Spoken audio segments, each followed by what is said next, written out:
मी कोणालाही पाठिंबा दिलेला नाही त्या सगळ्या ह्याच्यामध्ये. नवनीत राणा हे बिगेस्ट फ्रॉड आहेत. मी जसं म्हणालो की त्यांचं आता जेलमध्ये जाण्याची तयारी त्यांनी केली पाहिजे, मानसिकता केली पाहिजे. जर का केस आम्ही कोणी दाखल केलेली नाही तर पालघरचे जे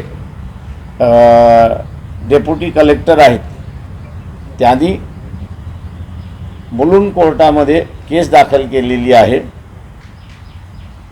की ह्यांनी जी कागदपत्र सगळी दिलेली आहेत ती सगळी फ्रॉड आहेत आणि 420 अनगव्हर्नमेंट फ्रॉडुलंट पेपर निर्माण करणं अशा रीतीचे चार्जेस त्यांच्यावरती लागलेले आहेत. ठळक घडामोडींसाठी देशोन्नती न्यूज चॅनलला सबस्क्राईब करा आणि बेल आयकॉन प्रेस करा. मुंबई, पुणे, नागपूर, मराठवाडा असो का विदर्भ, राजकीय, सामाजिक, शैक्षणिक क्षेत्र असो का क्रीडा, सर्वच घडामोडीचे विश्लेषण पाहायला विसरू नका. फक्त देशोन्नती न्यूजवर.